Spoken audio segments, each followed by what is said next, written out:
Man, it was great to be back on the field today. The guys were excited. I felt you could see that with the energy that we had at practice.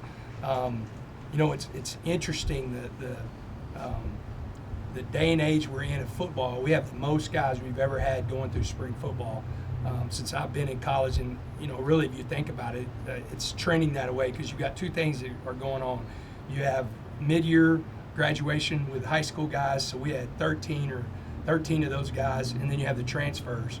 And so you're adding, you're losing X amount of seniors, you're losing X amount of guys that leave, and then you're adding those guys back in really quickly. So I don't know if I've ever gone into a spring football and we had 19 offensive linemen practice today, which is number one we need. We all know that, and I mean it's really exciting. So I was excited about that. I'm really excited about the competition in the secondary, and it showed up today. We had some interceptions in 7-on-7 that some guys made some big plays, and then really impressed. I mean, we'll kind of talk about, and y'all can ask me about some guys that are banged up, but our tight end room is going to be really special. I mean, you got Mason Tharp coming back. You got Jalen Conyer, who's not going through spring football, but we know exactly what he can do. And then today, man, I was so impressed with John Carlos Miller. He showed up big time right at the end of our last team red zone. He made a big catch in the end zone.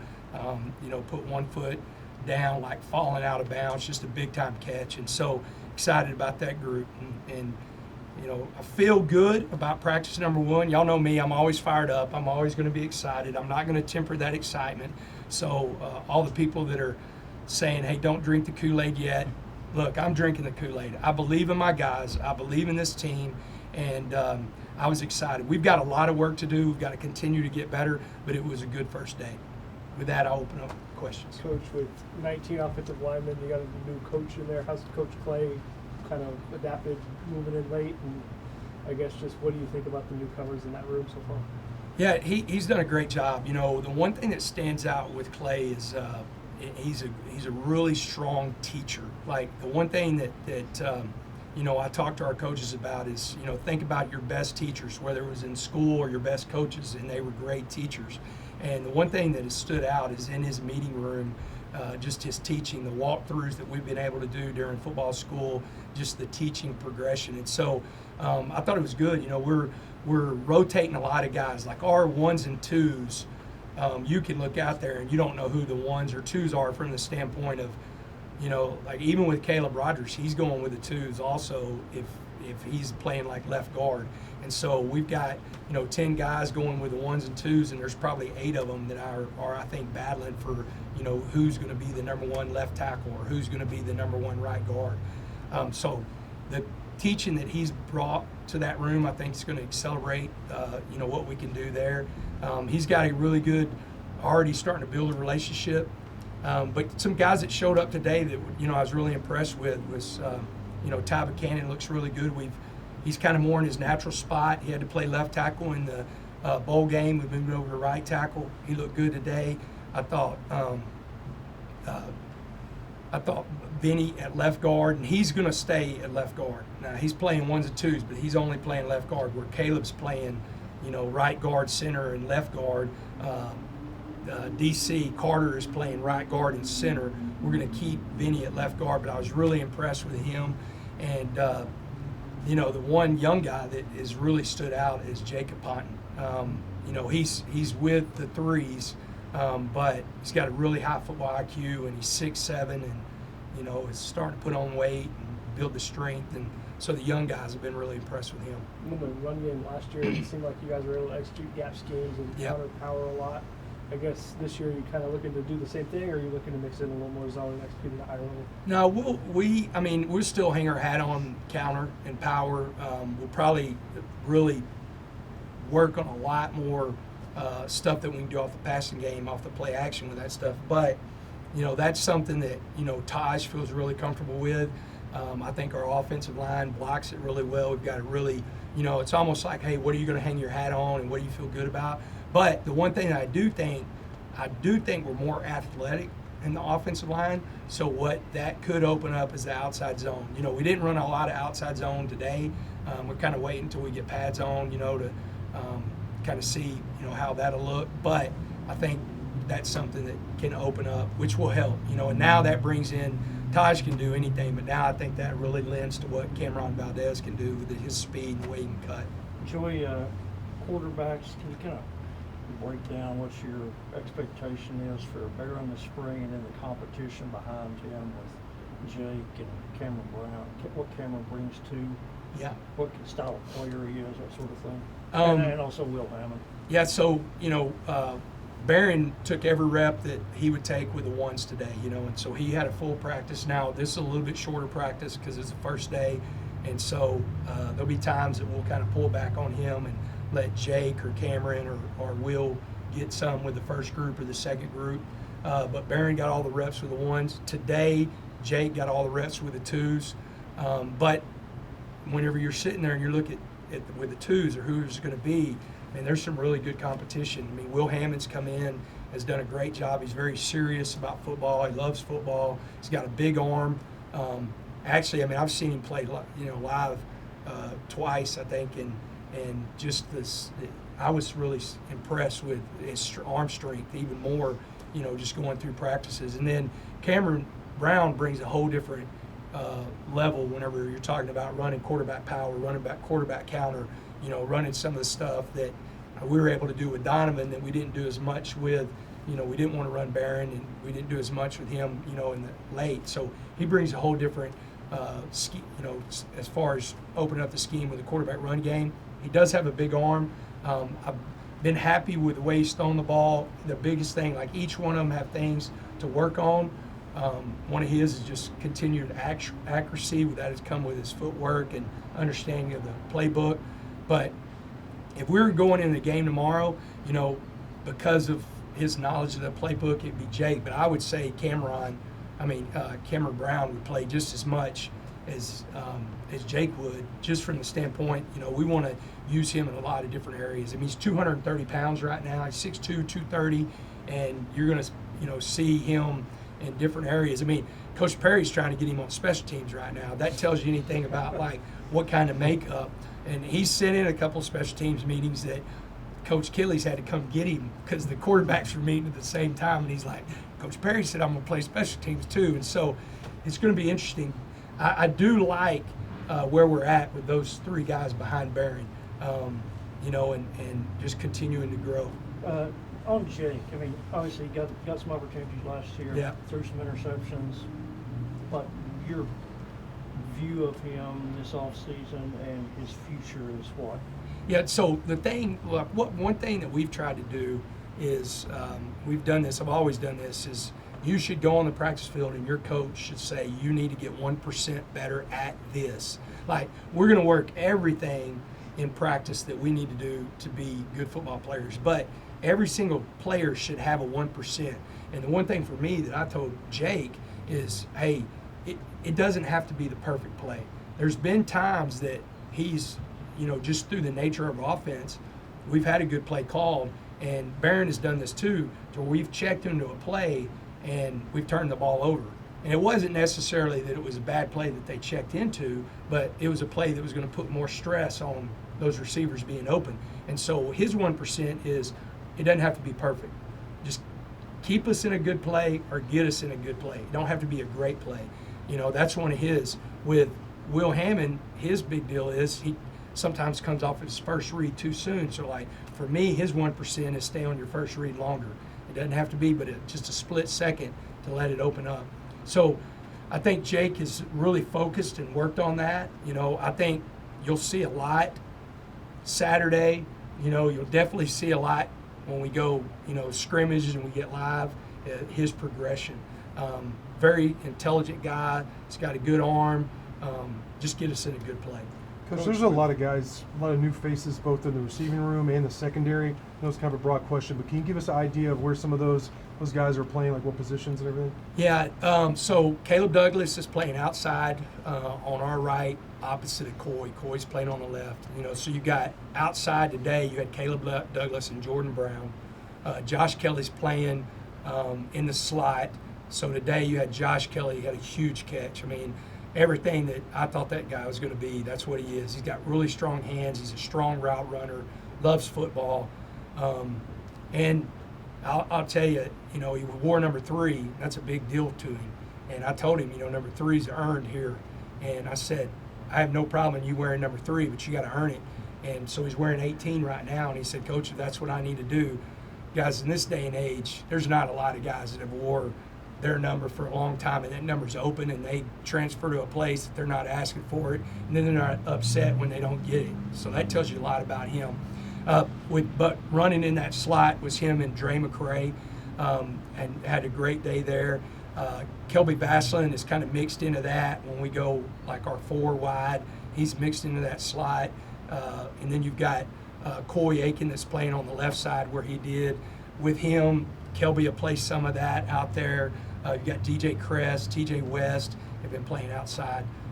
That's what's going to be interesting is like once Micah gets back, it's easier to pick up outside receiver. He's going to have a lot of time to pick everything up, and he knows the playbook. But do we play him inside and outside?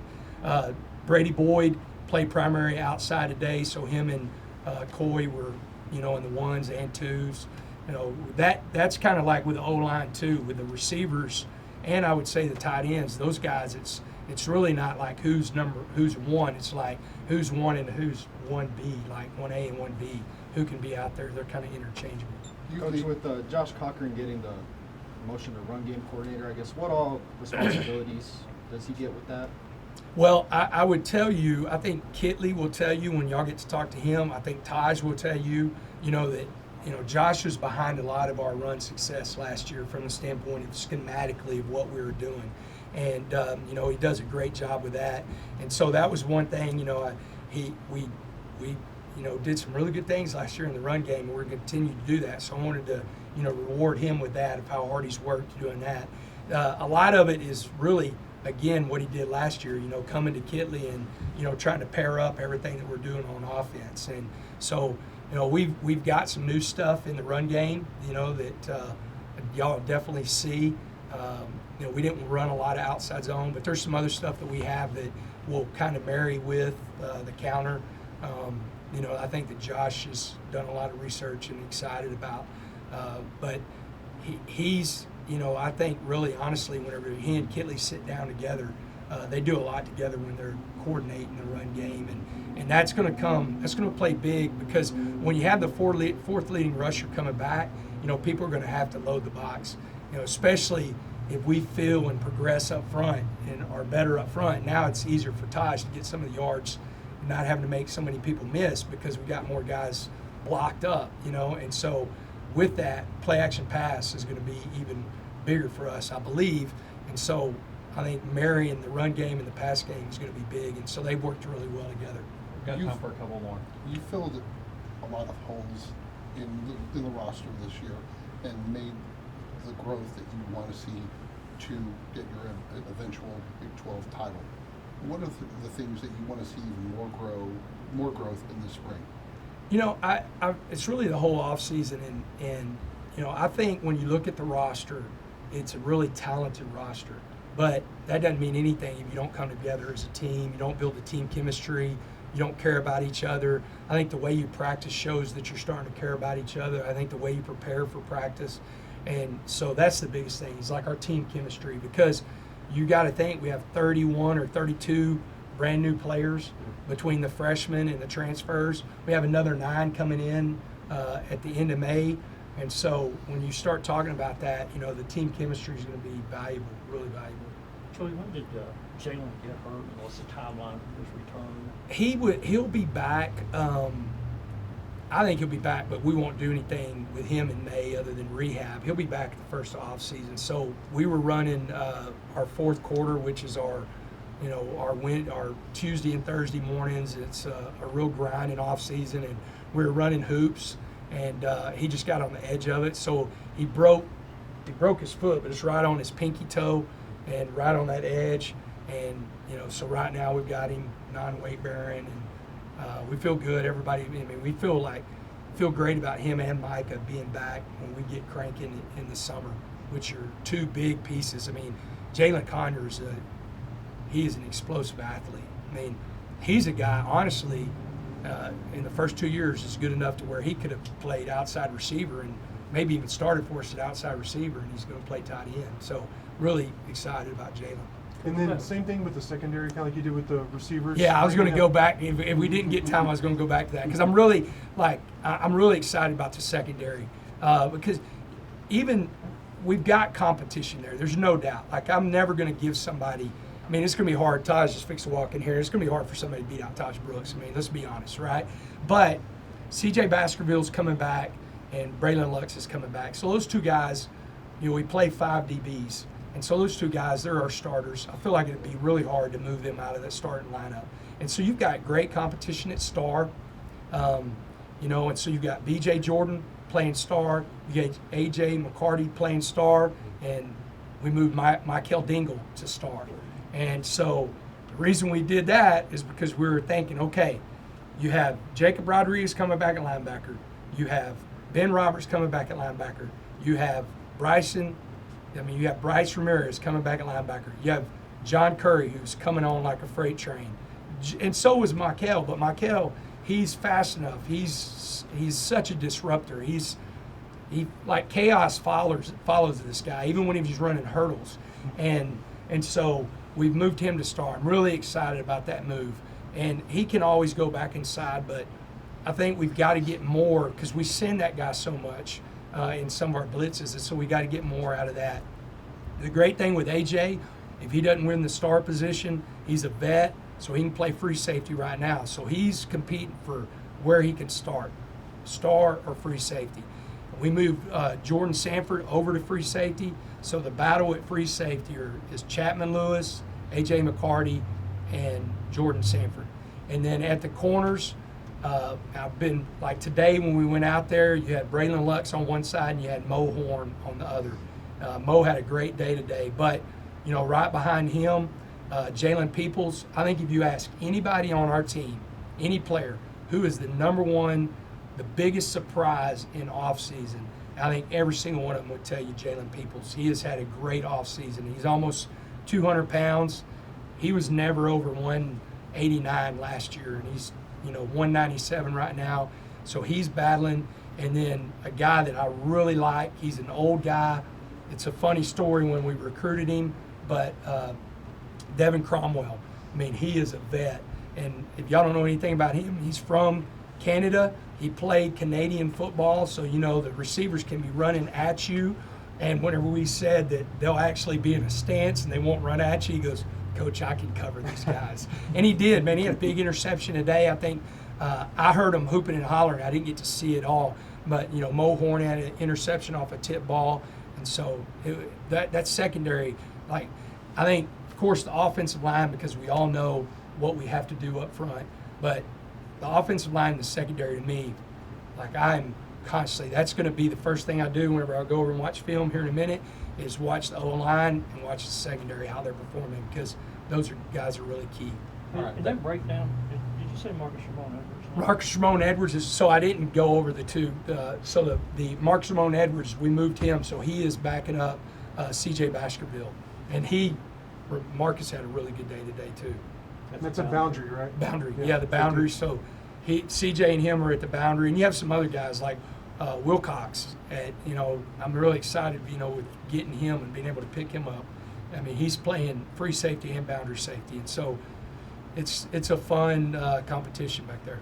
Is Dingle cleared yet on the shoulder? He's not fully, like, if I would not play him if we played a game today. He's close. He's he went through all of practice today.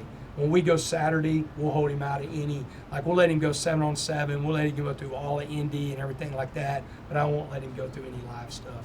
Or we won't let him go through any live stuff yet. All right. Thanks, Coach. All right. Thank you, guys. Appreciate it.